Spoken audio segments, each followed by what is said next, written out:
Assalamualaikum warahmatullahi wabarakatuh. Kepada yang terhormat Ibu Dr. Nova Mardiana, SEMM selaku dosen pengampu mata kuliah Manajemen Sumber Daya Manusia Strategi. Di sini kami dari kelompok 2 akan membahas di chapter 16 yaitu tentang strategi kinerja individu. Adapun anggota kelompok kami adalah sebagai berikut. Adapun tujuan pembelajaran di bab 16 ini adalah yang pertama, mengetahui kinerja dan faktor yang mempengaruhinya. Lalu yang kedua, mengetahui sistem manajemen kinerja. Lalu yang ketiga, mengetahui keterbatasan model.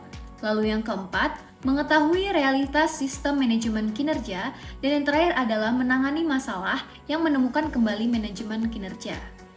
Baik, saya akan menjelaskan tentang kinerja dan faktor-faktor yang mempengaruhinya. Yang pertama, ada definisi dari kinerja sebagai hasil atau output. Jadi kalau menurut Bernardi dan teman-teman pada tahun 95, kinerja itu adalah hasil dari pekerjaan seseorang. Misalnya, kalau seseorang itu bekerja sebagai kasir, maka hasil kerjanya itu bisa dilihat dari seberapa cepat dan tepat dia melayani pelanggan. Fokusnya di sini adalah apa yang dihasilkan oleh karyawan. Dan ini penting karena berkaitan langsung dengan tujuan organisasi, kepuasan pelanggan, dan hasil secara ekonomi. Kemudian yang kedua, kinerja sebagai perilaku. Menurut Aguinis tahun 2005, kinerja itu bukan cuma soal hasil, tapi juga gimana seseorang bekerja. Misalnya, dua orang itu bisa menghasilkan laporan yang sama, tapi jika salah satunya bekerja sama dengan tim dan yang lainnya tidak, maka kan perilakunya akan berbeda. Kemudian yang ketiga ada kinerja sebagai hasil dari perilaku. Jadi kinerja itu yang baik dilihat dari cara mencapai hasilnya tersebut. Dalam manajemen kinerja penting untuk aspek hasil dan juga perilaku. Kemudian model dalam manajemen kinerja itu memperhatikan what, yaitu apa yang diukur atau hasil yang dicapai, dan yang kedua adalah how, bagaimana cara seseorang mencapai hasil tersebut. Artinya, selain mengevaluasi apakah seseorang itu berhasil memenuhi target, juga penting untuk menilai sikap, etika, dan perilaku yang ditunjukkan selama bekerja. 5 faktor yang mempengaruhi kinerja individu. Yang pertama ada individu itu sendiri, seperti kemampuan, motivasi, kepribadian, dan semangat kerja. Misalnya seseorang yang rajin dan punya skill yang tinggi itu cenderung punya kinerja yang bagus. Yang kedua ada pekerjaannya. Apakah tugas yang diberikan jelas? Apakah alat kerjanya memadai? Kalau misalkan pekerjaan itu tidak sesuai dengan kemampuan atau tidak jelas, orang itu bisa kesulitan untuk menunjukkan kinerja yang baik. Yang ketiga, manajer atau atasan. Gaya kepemimpinan dan dukungan dari atasan itu sangat berpengaruh. Atasan yang mendukung dan memberikan umpan balik biasanya membuat karyawan menjadi lebih semangat. Yang keempat, kelompok kerja. Rekan kerja juga berpengaruh. Lingkungan kerja yang membuat lingkungan itu saling mendukung menjadi membuat orang itu lebih nyaman dan juga produktif.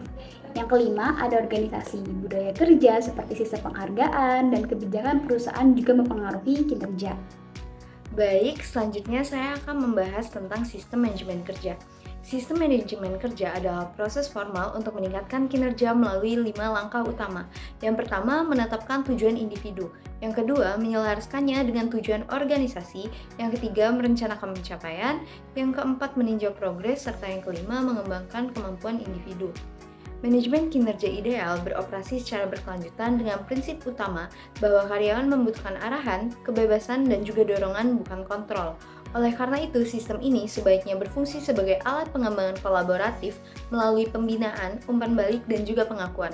Sebagai proses berkelanjutan, sistem ini mengikuti siklus yang dimulai dari tujuan organisasi dan terus diperbarui untuk mendukung pertumbuhan karyawan serta pencapaian strategis organisasi.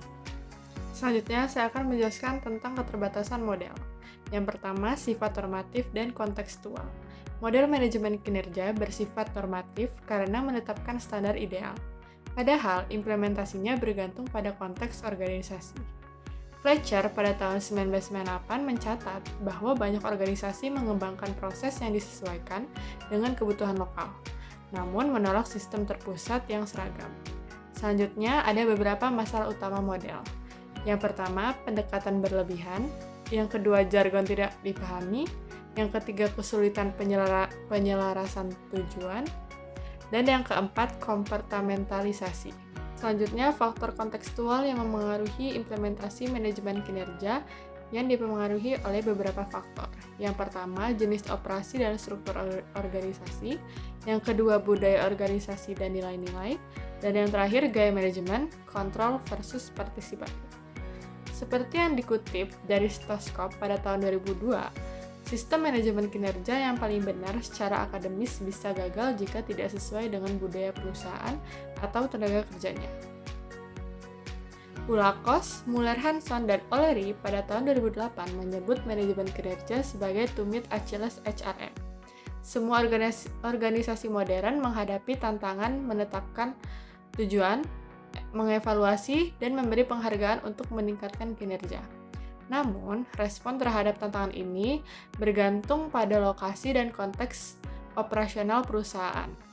Perbedaan budaya teknologi atau tradisi membuat teknik yang berhasil di satu tempat sulit diterapkan di tempat lain. Realitas dari sistem manajemen kinerja. Meskipun secara konsep sistem manajemen kinerja tampak sederhana dan mudah dipahami, kenyataannya implementasi di lapangan jauh lebih kompleks dan penuh tantangan. Banyak organisasi menghadapi kesenjangan antara apa yang direncanakan dengan apa yang benar-benar dijalankan. Hambatan utama bukan berasal dari kurangnya niat atau ambisi, tetapi lebih pada pelaksanaan yang lemah, praktik yang tidak konsisten, serta kurangnya pemahaman dan keterampilan dari pihak-pihak yang terlibat, terutama manajer lini. Selain itu, faktor manusia seperti emosi, persepsi, dan komunikasi ikut mempengaruhi efektivitas sistem ini. Oleh karena itu, penting untuk memahami kenyataan yang ada dalam penerapan manajemen kinerja agar dapat menemukan solusi yang tepat dan realistis dalam memperbaiki proses ini secara menyeluruh. Dengan pendekatan yang tepat, kita dapat mengoptimalkan manajemen kinerja untuk mencapai hasil yang lebih baik. Yang pertama, sifat kinerja. Kinerja ini bersifat kompleks karena melibatkan aspek pengamatan, emosi, dan penilaian manusia, sehingga manajemen kinerja seringkali tidak mencapai hasil yang maksimal.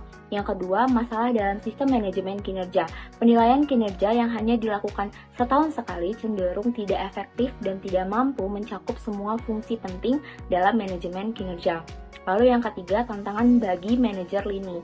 Manajer lini ini sering kesulitan karena kurangnya keterampilan, motivasi, dan pelatihan yang memadai dalam mengelola sistem kinerja. Lalu yang keempat, solusi yang diperlukan. Libatkan manajer dalam penyusunan sistem, berikan pelatihan yang cukup, dan lakukan pengawasan agar mereka menjalankan perannya dengan baik. Selanjutnya, mengatasi masalah serta menemukan kembali manajemen kinerja. Nah, sejumlah perusahaan telah melakukan perubahan radikal pada sistem manajemen kinerja mereka, menyadari bahwa manajemen kinerja tradisional sudah rusak. Seperti yang diusulkan oleh Buckingham dan Goodall pada tahun 2015, bahwa sistem ini harus diciptakan kembali, karena bagian ini sangat penting dalam pertemuan tinjauan kinerja tahunan. Masalah dalam manajemen kinerja tradisional. Nah, ada beberapa tantangan utama dalam sistem manajemen kinerja tradisional, seperti kurangnya kepercayaan dalam proses, yang dimana banyak manajer dan karyawan menganggap sistem ini hanya formalitas dan tidak benar-benar membantu dalam meningkatkan kinerja mereka. Kemudian ada tinjauan tahunan yang tidak efektif, yang dimana evaluasi tahunan seringkali perlu tekanan, namun tidak memberikan umpan balik yang cukup cepat dan tidak relevan dengan perkembangan karyawan sepanjang tahunnya. Kemudian ada minimnya keterlibatan manajer. Manajer lebih sering berperan sebagai evaluator ketimbang pembina yang mendukung perkembangan karyawan. Dan yang terakhir, pendekatan yang terlalu birokratis. Nah, sistem yang terlalu kaku membuat manajer lebih sibuk dengan administrasi daripada fokus pada pengembangan karyawannya. Berikutnya ada perubahan radikal dalam manajemen kinerja. Nah, sejumlah perusahaan besar telah mengadopsi pendekatan baru untuk mengatasi permasalahan ini. Seperti ada Accenture atau penghapusan penilaian tahunan. Nah, Accenture ini menghapus tinjauan kinerja tahunan untuk lebih dari 300.000 karyawannya. Mereka menggantikannya dengan umpan balik keberlanjutan yang memungkinkan karyawan menerima evaluasi dan bimbingan sepanjang tahun. Kemudian ada Expedia dengan menerapkan sistem Password to Performance. Nah, Expedia ini mengembangkan sistem baru bernama Password to Performance yang berbasis dialog dan pengembangan yang berorientasi pada pembinaan. Sehingga sistem ini memungkinkan komunikasi yang lebih fleksibel dan bimbingan yang lebih terarah bagi karyawannya. Dan yang terakhir ada pendekatan baru dengan berfokus pada pembinaan dan pengembangan. Manajemen kinerja modern menekankan percakapan rutin antara manajer dan karyawannya. Proses ini dirancang agar lebih interaktif dan adaptif, membantu karyawan berkembang melalui umpan balik dan konsisten. Penelitian oleh The Institute of Employment Studies pada tahun 2014 menunjukkan bahwa ada beberapa prinsip penting dalam manajemen kinerja yang efektif berdasarkan wawancara dengan manajer bekerja tinggi. Yang pertama, tatap muka yang konsisten. Seorang manajer menyatakan bahwa kunci sukses manajemen kinerja adalah pertemuan rutin dengan karyawannya. Dengan komunikasi langsung, manajer dapat memahami kebutuhan karyawannya lebih baik. Kemudian ada dialog rutin setiap 2 minggu. Manajer yang efektif mengadakan pertemuan setiap 2 minggu sekali atau lebih untuk membahas kemajuan karyawan dan memberikan bimbingan sesuai. Kemudian ada sesi one-on-one mingguan. Beberapa manajer mengadakan sesi 4 mata dengan anggota timnya setiap seminggu selama kurang lebih 30 menit, memberikan kesempatan bagi karyawan untuk berdiskusi secara mendalam tentang pekerjaannya. Dan yang terakhir ada hubungan personal lebih efektif daripada sistem kaku. Manajer yang sukses lebih mengutamakan hubungan kerja yang baik dan memahami tantangan karyawan dibandingkan sekedar mengikuti prosedur birokratis. Kesimpulannya, SHRM itu mementingkan integrasi dari apa? Integrasi dari sumber daya manusia dan strategi bisnis. Tujuannya untuk apa? Untuk meningkatkan kinerja dari organisasi tersebut. Nah, terus ada faktor-faktor yang mempengaruhi kinerja dari individu. Apa aja sih? Yaitu bisa dari individunya sendiri, terus pekerjaannya, kelompok sosialnya, kelompok kerjanya gitu. Itu bisa mempengaruhi kinerja dari individu tersebut. Nah, oleh karena itu, sistem manajemen kinerja itu harus selaras dengan tujuan organisasi. Tujuannya untuk apa? Biar bisa mencapai target dari organisasi tersebut. Dan nggak cuma itu, agar bisa mencapai target yang optimal. Nah, di dalam SHRM ini tuh ada tren baru. Dia itu lebih berfokus pada implementasi yang efektif, kesejahteraan karyawan, terus ada namanya tuh pendekatan multi stakeholders. Untuk apa? Untuk memastikan keberlanjutan organisasi. Terus ada namanya pendekatan best fit. Pendekatan best fit ini tuh disesuaikan dengan strategi dari masing-masing organisasi tersebut. Best fit ini tuh dianggap lebih lebih fleksibel daripada best practice. Karena best practice ini tuh sifatnya tuh lebih universal gitu. Nah, dengan begitu SHRM ini tuh terus berkembang untuk mencapai tujuan jangka panjang dari organisasi. Baik, selanjutnya kami juga akan membahas di bab 17 yaitu tentang strategi digital manajemen sumber daya manusia. Tujuan pembelajaran pada bab ini terdiri dari 3, yaitu yang pertama, mengetahui definisi strategi digital, yang kedua, mengetahui tujuan strategi digital, dan yang terakhir, yang ketiga, yaitu mengetahui komponen strategi digital. Materi pertama yaitu definisi strategi digital. Strategi digital adalah pendekatan yang terintegrasi dalam mengembangkan dan memanfaatkan teknologi digital untuk meningkatkan efisiensi dan efektivitas dalam organisasi. Hal ini mencakup penggunaan perangkat keras dan perangkat lunak komputer, serta aplikasi berbasis web seperti teknologi cloud, media sosial, chatbot, dan telepon pintar. Dengan strategi digital yang tepat, perusahaan dapat mengoptimalkan layanan manajemen sumber daya manusia, memungkinkan manajemen dan karyawan untuk berinteraksi dengan lebih baik, mengakses informasi secara real-time, dan meningkatkan produktivitas. Selain itu, strategi ini juga mendukung pengambilan keputusan yang lebih cepat dan akurat, serta menciptakan pengalaman yang lebih baik bagi karyawan dalam beradaptasi dengan perubahan dan tuntutan di lingkungan kerja yang semakin digital. Baik, selanjutnya adalah tujuan dari strategi digital. Yang pertama itu memahami konsep dan manfaat HRM. Jadi di sini tuh kita diharapkan dapat menjelaskan apa itu HRM. Jadi HRM itu penggunaan teknologi informasi dalam pengelolaan sumber daya manusia. dan mengidentifikasi nih manfaat utama dari penerapan teknologi digital dalam manajemen sumber daya manusia, termasuk pengurangan biaya dan peningkatan efisiensi operasional. Lalu yang kedua adanya menganalisis transformasi fungsi sumber daya manusia. Jadi kita dapat menganalisis bagaimana teknologi dapat mengubah fungsi sumber daya manusia dari sekadar aktivitas administratif menjadi mitra bisnis strategis yang berkontribusi pada pencapaian tujuan organisasi. Lalu yang ketiga adanya mengidentifikasi fase penggunaan teknologi dalam sumber daya manusia. Di sini kita diharapkan dapat mengidentifikasi dan menjelaskan 3 fase penggunaan teknologi dalam manajemen sumber daya manusia yang terdiri dari efisiensi administratif, inovasi praktik sumber daya manusia, dan penyediaan informasi serta dampak apa aja sih terhadap organisasi. Lalu yang terakhir yaitu membangun koneksi sosial dan emosional di tempat kerja. Kita dapat memahami pentingnya koneksi sosial dan emosional di antara karyawan dan bagaimana teknologi dapat digunakan untuk memperkuat hubungan tersebut baik di dalam organisasi maupun dengan pemangku kepentingan eksternal. Selanjutnya yaitu komponen strategi digital. Strategi digital akan menentukan apa yang ingin dilakukan organisasi terhadap hal-hal berikut. Yang pertama yaitu sistem informasi sumber daya manusia. Sistem ini adalah sistem berbasis komputer untuk mengelola proses dan prosedur SDM. Sistem ini memungkinkan pengelolaan informasi dengan menyediakan penyimpanan, pemrosesan, dan analisis data SDM. Yang kedua yaitu komputasi awan, yaitu platform berbasis web yang menyediakan sumber daya dan informasi komputasi bersama sesuai permintaan.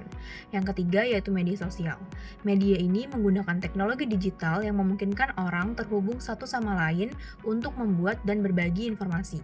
Media ini digunakan secara luas dalam perekrutan dan komunikasi internal karyawan. Yang keempat yaitu chatbot. Chatbot adalah aplikasi berbasis teks yang melakukan percakapan dengan mengakses basis data frasa yang telah ditentukan sebelumnya. Chatbot dapat digunakan untuk memberikan jawaban atas pertanyaan dari karyawan tentang kondisi pekerjaan atau masalah manajemen orang lain yang mempengaruhi mereka. Yang kelima yaitu ponsel pintar. Ponsel pintar memfasilitasi komunikasi dua arah dan dapat digunakan untuk menyampaikan materi pembelajaran. Ponsel pintar juga dapat digunakan untuk tujuan perekrutan. Dan yang terakhir yaitu kecerdasan buatan atau AI. Kecerdasan buatan menggunakan komputer untuk terlibat dalam proses berpikir seperti manusia, seperti belajar, bernalar, dan mengoreksi diri sendiri. AI dapat menganalisis data dan menangani pertanyaan dengan mencari jawaban dalam kumpulan data. Jadi kesimpulannya itu kita tuh tadi belajar tentang strategi digital. Nah, strategi digital itu tuh fokusnya ke bagian pengembangan penggunaan teknologi digital. Nah, termasuk perangkat keras, lalu perangkat lunak, dan aplikasi berbasis web. Ini tuh mencakup cloud, terus juga bot, maksudnya chatbot, terus aplikasi telepon pintar yang semuanya itu tuh dirancang untuk meningkatkan layanan. Layanan apa? Ya layanan sumber daya manusia, baik bagi manajemen dan bagi karyawan. Nah, nggak cuma itu, strategi ini juga mencakup tentang penerapan kecerdasan buatan.